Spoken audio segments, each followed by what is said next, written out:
A special thank you to each of our subscribers who make this channel possible. Here's today's story. In a dramatic turn of events, Texas Republicans have unveiled a new congressional map that could significantly alter the political landscape ahead of the 2026 elections. This redistricting effort, which has been pushed by former President Trump, aims to reshape the distribution of congressional seats in a way that favors the GOP. As the nation gears up for what is shaping up to be a contentious election cycle, the implications of this move are reverberating across the political spectrum. The newly proposed map comes as part of a routine process where states redraw district lines following the national census, which occurs every 10 years.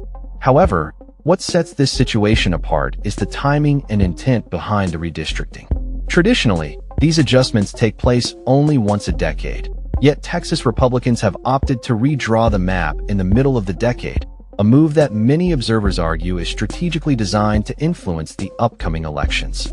Currently, Texas has 38 House seats, with only 13 of those held by Democrats. The proposed changes could potentially convert 5 Democratic districts into Republican strongholds, a maneuver that could bolster the GOP's slim majority in Congress. The White House has been vocal in its support for this initiative, hoping to capitalize on historical trends that typically see the party in power lose seats during the first midterm elections of a president's term. However, the strategy is not without its risks.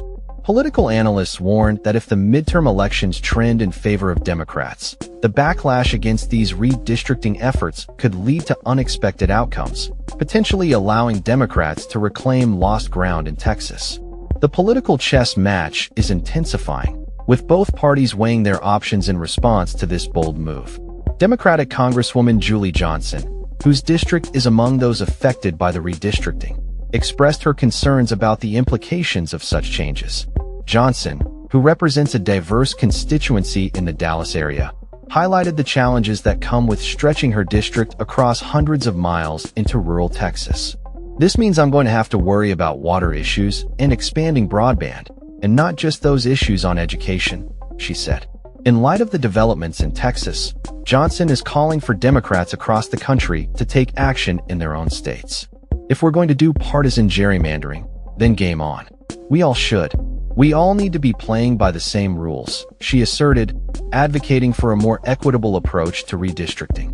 This sentiment is echoed by Democratic leaders in other states, with California's Governor Gavin Newsom signaling a willingness to redraw maps to ensure that Democrats can gain seats in response to Texas's aggressive redistricting.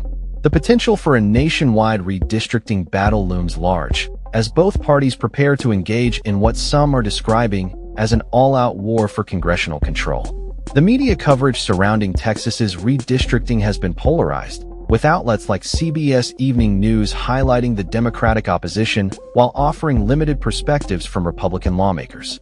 Critics argue that this one-sided coverage fails to acknowledge the history of redistricting efforts in predominantly Democratic states, where similar tactics have been employed to secure political advantages. As the debate continues to unfold, the stakes are high for both parties. The outcome of the redistricting process in Texas could set a precedent for how other states approach their own district maps, potentially reshaping the political landscape for years to come. With the 2026 elections on the horizon, all eyes are on Texas as it becomes the focal point of a national political showdown. That's all for this story. We upload videos every day covering many different subjects, so hit that subscribe button to stay informed. Thanks for watching.